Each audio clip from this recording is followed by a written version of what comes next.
हिमालय की तलहटी में स्थित एक छोटे से गांव के पास घने जंगल के बीच एक साधु अपनी तपस्या में लीन था। साधु का नाम स्वामी देवानंद था। उसने सांसारिक जीवन के मोह माया को त्याग कर अध्यात्म की राह चुनी थी। उसकी सादगी और ज्ञान के कारण गांव वाले उसे बहुत सम्मान देते थे। इसी गांव में रहती थी एक विधवा महिला जिसकी उम्र लगभग 25 वर्ष थी। उसका नाम रत्ना था। रत्ना सुंदर लेकिन साधारण जीवन जीने वाली महिला थी। पति के निधन के बाद उसने गांव के बच्चों को पढ़ाने और दूसरों की मदद करने में खुद को व्यस्त कर लिया था। हालांकि उसके मन के किसी कोने में अकेलेपन का दर्द छुपा था। एक दिन रत्ना को अपनी गाय के लिए जड़ी बूटी लाने जंगल जाना पड़ा। वह जंगल में गहरी जगह पर पहुंची जहां उसकी मुलाकात स्वामी देवानंद से हुई। वह उनकी सादगी और आंखों में झलकती शांति से प्रभावित हुई। उसने उन्हें प्रणाम किया और उनसे मार्गदर्शन की याचना की। देवानंद ने रत्ना को कुछ ध्यान विधियां सिखाईं और कहा, अकेलापन केवल मन की एक अवस्था है। जब मन शांत होता है तो सारा ब्रह्मांड आपका साथी बन जाता है। समय बीतता गया। रत्ना अक्सर स्वामी जी से मार्गदर्शन लेने आने लगी। दोनों के बीच एक अद्भुत समझ बन गई। धीरे धीरे रत्ना का झुकाव स्वामी जी की ओर बढ़ने लगा। वह उनकी गहराई और करुणा में अपनी खुशी खोजने लगी। स्वामी देवानंद, जो सांसारिक संबंधों से दूर रहने का प्रण ले चुके थे, ने भी रत्ना के स्नेह को महसूस किया। उनकी आंखों में एक अनकहा भाव उभरता था, लेकिन उनके भीतर एक बड़ा द्वंद्व चल रहा था। रत्ना की स्वामी देवानंद के प्रति श्रद्धा अब धीरे धीरे एक गहरे भाव में बदल रही थी। वह उनकी हर बात को ध्यान से सुनती और उनका अनुसरण करती। स्वामी देवानंद को भी रत्ना की सरलता और समर्पण ने कहीं न कहीं प्रभावित किया था, लेकिन वह इस भाव को अपने भीतर दबाए हुए थे। एक दिन जब रत्ना जंगल में स्वामी जी से मिलने पहुंची तो उसने हिम्मत करके पूछा, स्वामी जी, क्या त्याग का अर्थ हमेशा अकेले रहना है? क्या प्रेम भी त्याग का एक रूप नहीं हो सकता? स्वामी देवानंद कुछ क्षण चुप रहे। उनके भीतर यह सवाल गूंजने लगा। उन्होंने कहा, प्रेम और त्याग एक ही सिक्के के दो पहलू हैं। सच्चा प्रेम वही है जिसमें त्याग हो, लेकिन मेरे लिए इस जीवन का उद्देश्य भिन्न है। मैंने संसार की इच्छाओं को पीछे छोड़कर आत्मा की शांति का मार्ग चुना है। रत्ना ने हल्के से मुस्कुराते हुए कहा, शांति का मार्ग कभी कभी किसी के साथ चलने से भी मिल सकता है। अकेलेपन और तप में अंतर होता है स्वामी जी। यह शब्द स्वामी देवानंद के भीतर गहरे उतर गए। वह इस द्वंद्व में उलझ गए कि क्या उनका मार्ग सही था या रत्ना की बातें एक नई दिशा का संकेत दे रही थी। कुछ दिनों बाद गांव में अचानक एक संकट आ गया। एक बड़ी बाढ़ ने कई घरों को बहा दिया और लोग अपने जीवन को बचाने के लिए संघर्ष कर रहे थे। रत्ना ने दिन रात लोगों की मदद की। उसने अपनी हर चीज दान कर दी और दूसरों के दुख को कम करने में जुट गई। स्वामी देवानंद यह सब देख रहे थे। उन्होंने पहली बार महसूस किया कि रत्ना का प्रेम न केवल उनके लिए था बल्कि पूरे संसार के लिए था। वह खुद से पूछने लगे, क्या प्रेम वास्तव में त्याग से अधिक महान है? क्या मैंने प्रेम को समझने में चूक की है? बाढ़ का प्रकोप बढ़ता जा रहा था। गांव में भोजन, पानी और दवाओं की भारी कमी हो गई थी।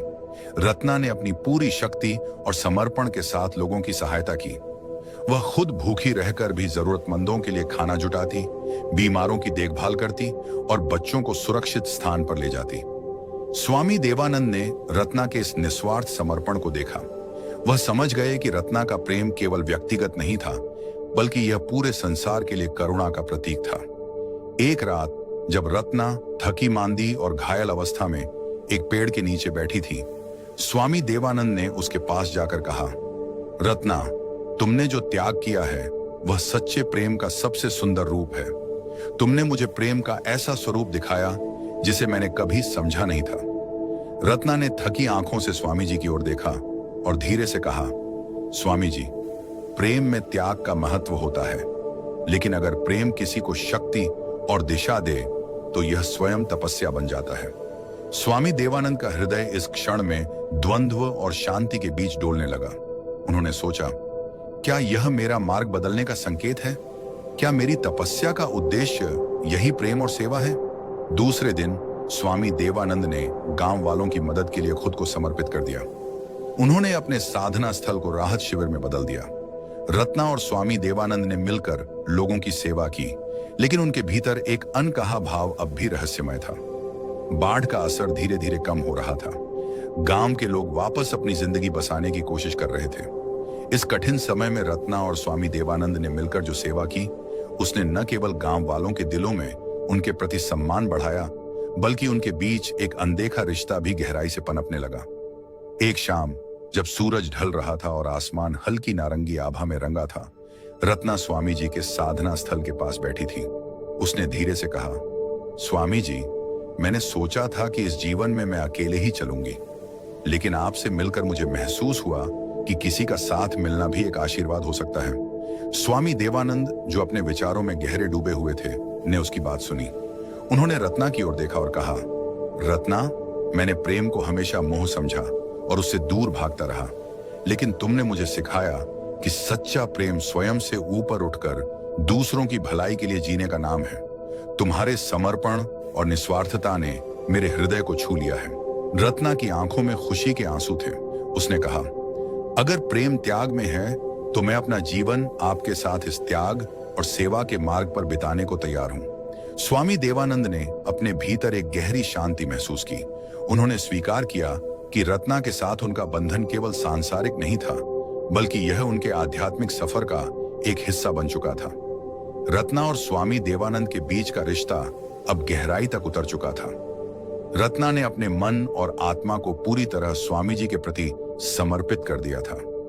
स्वामी देवानंद ने उसकी निष्ठा और स्नेह को अपने प्रभाव में ढालते हुए उसे यह विश्वास दिलाया कि उनका संबंध केवल आध्यात्मिक नहीं, बल्कि सांसारिक रूप से भी पूजनीय है।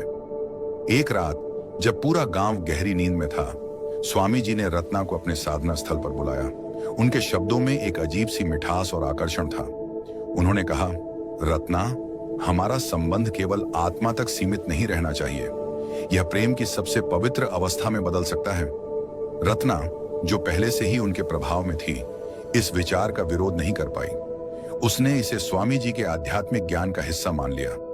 उस रात दोनों के बीच एक ऐसा संबंध बना जिसने रत्ना के जीवन को पूरी तरह बदल दिया। समय बीतता गया, लेकिन रत्ना के मन में धीरे धीरे कुछ सवाल उठने लगे। वह देखती थी कि स्वामी देवानंद कई अन्य महिलाओं से भी खास नजदीकी रखते थे। वह उन्हें अकेले में बुलाते और उन्हें आध्यात्मिक ज्ञान के नाम पर अपने वश में कर लेते। एक दिन रत्ना ने अपनी जिज्ञासा को और रोक नहीं पाया। उसने एक वृद्ध महिला से बात की जो वर्षों से स्वामी देवानंद को जानती थी। वृद्धा ने बताया, स्वामी देवानंद एक ढोंगी है। वह विधवा और असहाय महिलाओं को अपने जाल में फंसाता है। वह उनकी भावनाओं और परिस्थितियों का फायदा उठाकर उन्हें अपना शिकार बनाता है। रत्ना का दिल टूट गया। उसने महसूस किया कि जिसे वह सच्चा साधु और प्रेमी समझ रही थी, वह केवल एक स्वार्थी व्यक्ति था। इस सच्चाई के सामने आने के बाद रत्ना ने खुद से वादा किया कि वह स्वामी देवानंद के असली चेहरे को दुनिया के सामने लाएगी। उसने उन महिलाओं से बात करना शुरू किया जो स्वामी जी की चपेट में आई थी। उसने उन्हें अपनी कहानी सुनाने के लिए प्रेरित किया। रत्ना अब पूरी तरह बदल चुकी थी। वह अपने दर्द और विश्वासघात को शक्ति में बदलते हुए एक नई राह पर चल पड़ी। उसने उन महिलाओं की कहानियां इकट्ठा करनी शुरू की जो स्वामी देवानंद की चालों का शिकार हुई थीं। कई महिलाएं शुरुआत में डर और शर्म के कारण खुलकर बोलने से हिचकिचाईं, लेकिन रत्ना के हिम्मत भरे रवैये ने उन्हें अपनी सच्चाई बताने का साहस दिया। एक रात रत्ना ने स्वामी देवानंद के साधना स्थल पर जाकर उन्हें चुनौती दी। उसने कहा, स्वामी जी, आपने मेरे विश्वास का गलत इस्तेमाल किया। आपने न केवल मुझे बल्कि कई मासूम महिलाओं को अपने जाल में फंसाया। अब यह सब खत्म होगा। स्वामी देवानंद थोड़ी देर तक चुप रहे, फिर अपने पुराने अंदाज में मुस्कुराकर बोले, रत्ना, तुम भी उन्हीं महिलाओं में से एक हो जिन्होंने अपनी इच्छाओं को मेरी ओर थोप दिया। मैं केवल एक साधु हूं जो सबकी मदद करने की कोशिश करता है। लेकिन इस बार रत्ना उनके जाल में नहीं फंसी। उसने दृढ़ता से कहा, यह आपकी आखिरी चाल है स्वामी जी। मैं अब आपकी सच्चाई को हर किसी के सामने उजागर करूंगी। रत्ना ने गांव के मुखिया और कुछ भरोसेमंद लोगों के सामने सारी सच्चाई रखी। उसने उन महिलाओं को भी लाने की कोशिश की जो स्वामी जी की चालबाजी का शिकार हुई थी। धीरे धीरे पूरा गांव उनकी सच्चाई जानने लगा।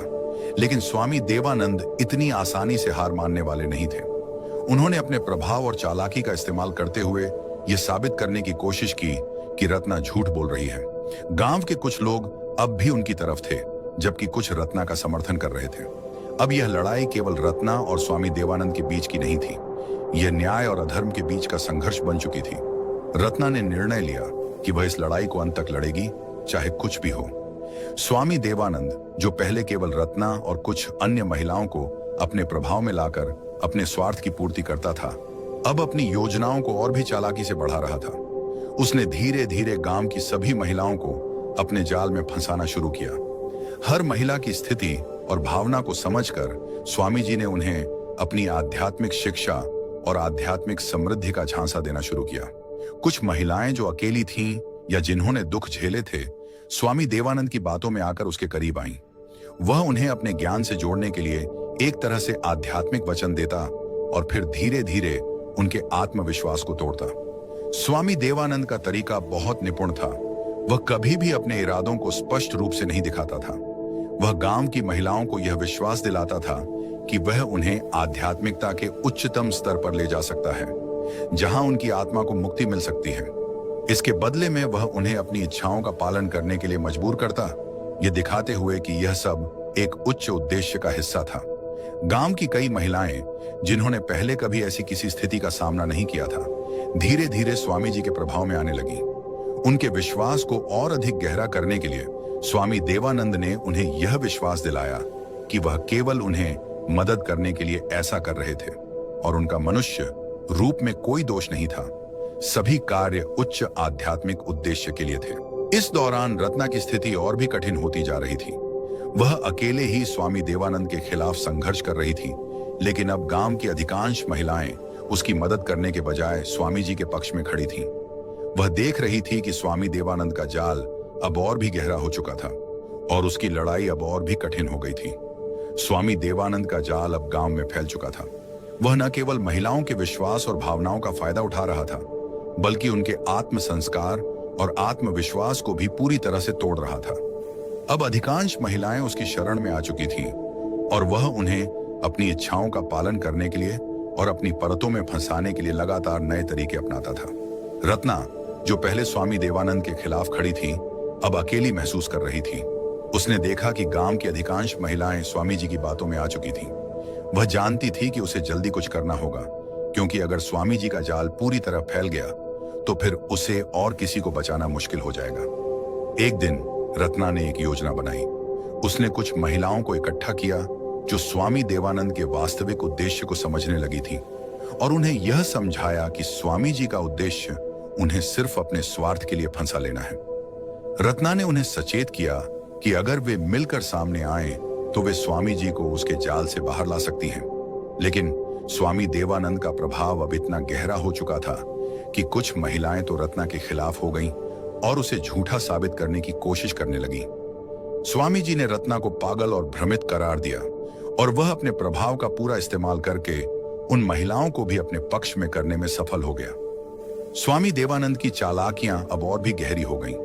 वह धीरे धीरे हर एक महिला को अपने जाल में फंसाता और उनका विश्वास जीतता। हर महिला को अलग अलग तरीके से अपनी आकर्षक बातों और आध्यात्मिक ज्ञान के नाम पर अपने पास लाता। वह हर महिला को यह एहसास दिलाता कि वह केवल उसका ध्यान रखने के लिए ऐसा कर रहा है और यह सब एक उच्च उद्देश्य के लिए है। महिलाएं, जिनमें से अधिकतर दुखों और अकेलेपन का सामना कर रही थीं, धीरे धीरे स्वामी जी के जाल में बुरी तरह फंसने लगी। वह उन्हें विश्वास दिलाता कि यह शारीरिक संबंध केवल एक आध्यात्मिक प्रक्रिया का हिस्सा है और उनके आत्मा की उन्नति के लिए यह आवश्यक है। हालांकि स्वामी देवानंद का तरीका बहुत ही गुप्त था। महिलाओं को एक दूसरे से कभी इस बारे में बात करने की हिम्मत नहीं हुई। उनके मन में एक डर और शर्म बैठी हुई थी और वे यह समझने की कोशिश करती थीं कि क्या स्वामी जी का व्यवहार सही था या नहीं। वह यह सोचने लगी कि कहीं उनका व्यक्तिगत अनुभव किसी और के अनुभव से अलग तो नहीं है। लेकिन कोई भी महिला अपनी कहानी को दूसरे से साझा नहीं करती थी। स्वामी देवानंद ने इस मानसिकता का फायदा उठाया। उसने जानबूझकर महिलाओं को एक दूसरे से दूर रखने की कोशिश की ताकि वे कभी एक दूसरे को अपनी सच्चाई न बता सकें। वह यह सुनिश्चित करता था कि हर महिला को वह विशेष महसूस कराए और यह विश्वास दिलाए कि वह केवल उसके लिए है। इस स्थिति में रत्ना और कुछ महिलाएं जो अब तक स्वामी जी की सच्चाई को समझने लगी थीं, धीरे धीरे एक दूसरे से संपर्क करने लगी। रत्ना ने उन्हें यह समझाना शुरू किया कि स्वामी देवानंद ने सभी को भ्रमित कर रखा है और उनका असली उद्देश्य केवल अपनी शक्ति बढ़ाना है।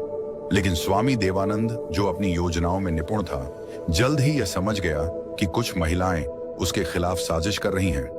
उसने उन्हें डराने और धमकाने की कोशिश की ताकि वे रत्ना के साथ मिलकर उसकी सच्चाई को उजागर न कर सकें। रत्ना ने आखिरकार स्वामी देवानंद की असलियत को पूरी तरह समझ लिया था और अब उसने ठान लिया था कि वह इसे सबके सामने लाएगी। धीरे धीरे गांव की औरतें भी स्वामी देवानंद के बारे में असल सच्चाई को समझने लगी थीं। एक दिन कुछ महिलाओं ने एक दूसरे से अपनी सच्चाई साझा की। वे जानने लगीं कि स्वामी जी ने सभी के साथ समान तरीके से व्यवहार किया है और उन्होंने उनके विश्वास का गलत इस्तेमाल किया था।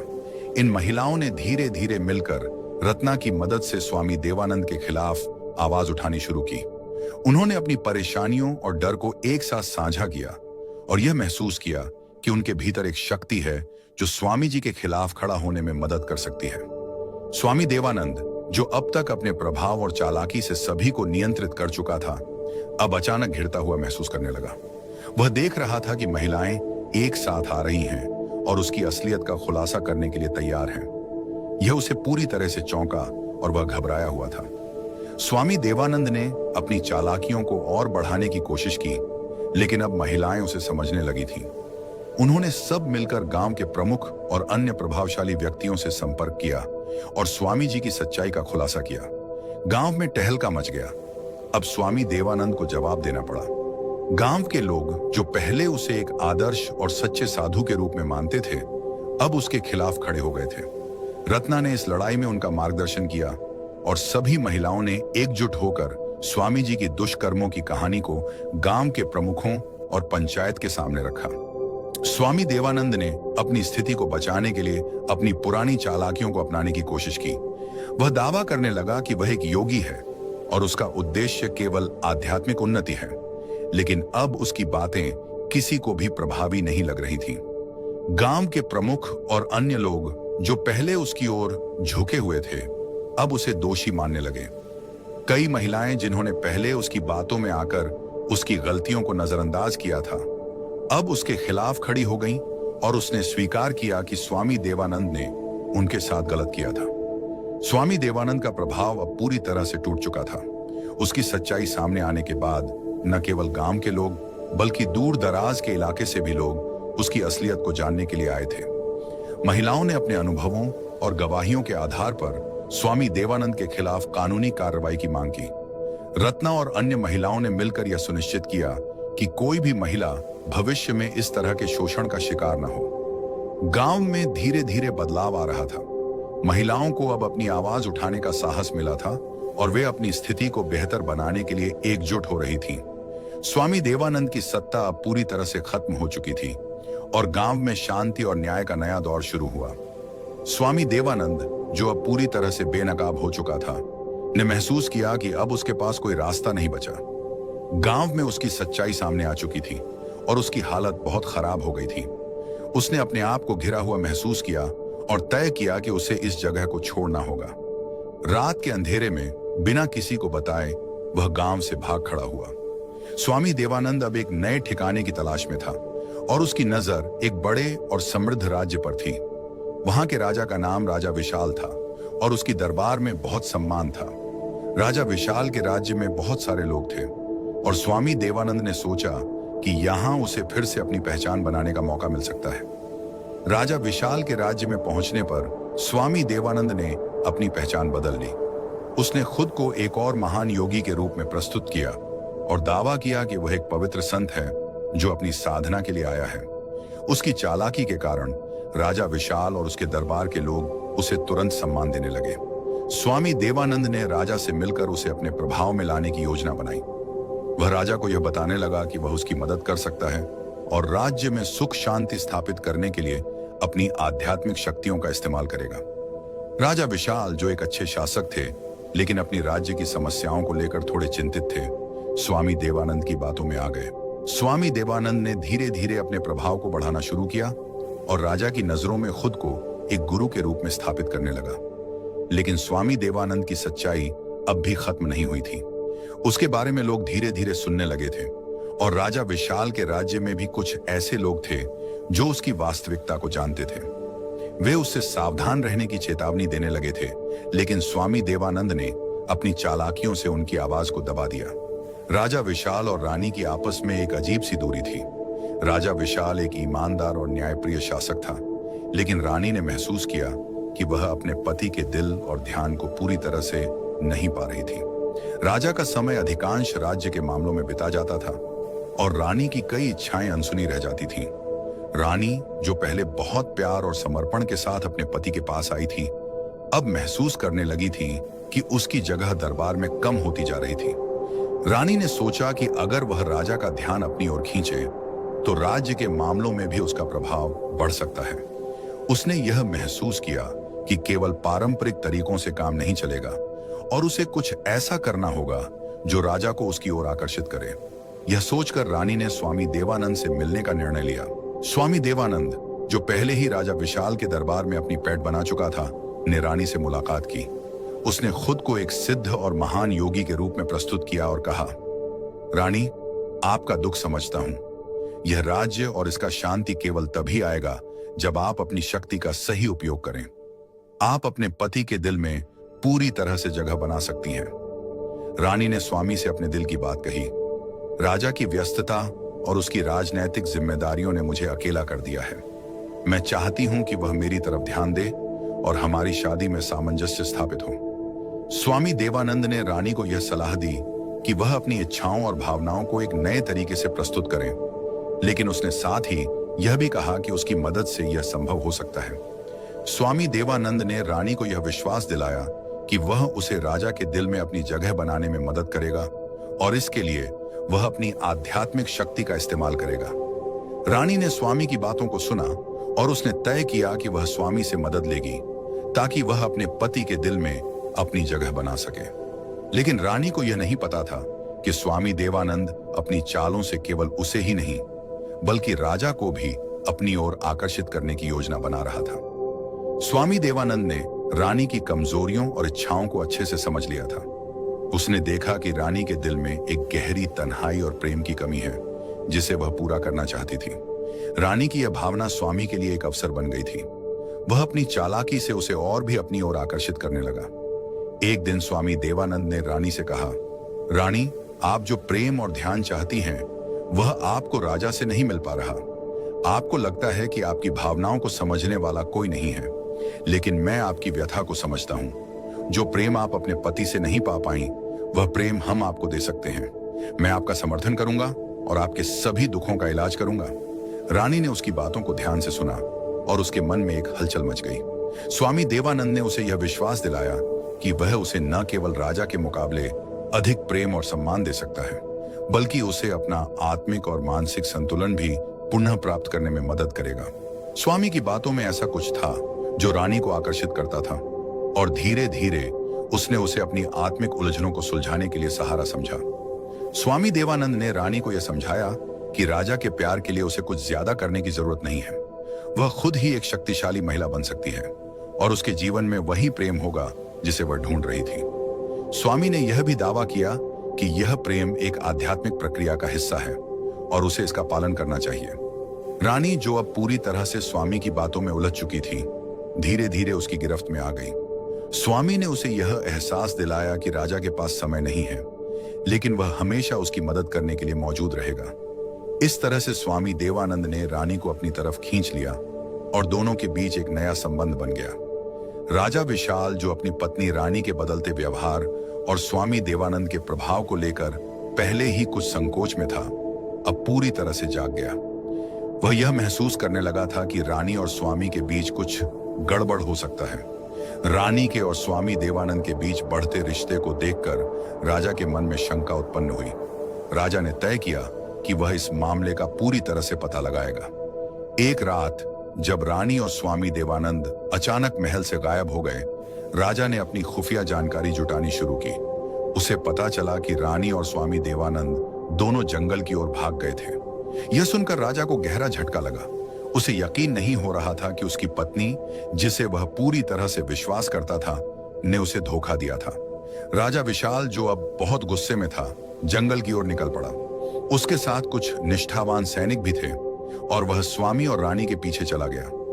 रास्ते में राजा ने कई सवाल किए, लेकिन उसके मन में सबसे बड़ा सवाल यही था, क्या रानी सचमुच स्वामी देवानंद के प्रभाव में आ गई थी, या फिर उसने जानबूझकर इस रास्ते का चुनाव किया था।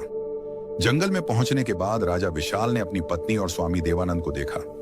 वे दोनों एक जगह बैठे थे और रानी के चेहरे पर एक अजीब सा आत्मविश्वास था जो पहले कभी नहीं था। स्वामी देवानंद, जो अब राजा को देख चुका था, ने खुद को पूरी तरह से नियंत्रित किया और कहा, राजा विशाल, आप हमसे बहुत दूर हैं। यह यात्रा, यह आध्यात्मिक मार्ग आपके लिए नहीं है। आपकी पत्नी ने समझ लिया है कि उसका असली मार्ग क्या है। राजा ने गुस्से में आकर कहा, तुम्हारी सारी बातें अब साफ हो गई हैं स्वामी। तुम्हारा असली चेहरा सामने आ चुका है। तुम केवल अपनी शक्ति बढ़ाने के लिए लोगों का शोषण करते हो। और मेरी पत्नी रानी, क्या तुमने सच में सोचा था कि मैं यह नहीं देख पाऊंगा? रानी, जो अब भी स्वामी देवानंद के प्रभाव में थी, राजा की बातें सुनकर चुप रही। स्वामी देवानंद ने रानी के पास जाकर उसे यह समझाने की कोशिश की कि राजा की सोच बहुत संकीर्ण है और वह उसे कभी भी समझ नहीं पाएगा। लेकिन राजा विशाल अब पूरी तरह से समझ चुका था कि यह सब एक धोखा था। उसने स्वामी देवानंद को चुनौती दी और दोनों के बीच तीव्र बहस हुई। अंततः राजा ने स्वामी देवानंद को अपनी शक्ति और बुद्धिमत्ता से परास्त किया और उसे जंगल से बाहर कर दिया। रानी, जो अब पूरी तरह से भ्रमित और लज्जित महसूस कर रही थी, राजा के पास आई और उससे माफी मांगी। राजा ने उसे माफ किया, लेकिन उसे यह समझाया कि विश्वास और प्यार बहुत महत्वपूर्ण होते हैं और अब वह अपनी गलती का एहसास कर चुकी थी। यह घटना राजा और रानी के रिश्ते में एक बड़ा मोड़ लेकर आई और दोनों ने मिलकर अपने राजमहल में एक नई शुरुआत की।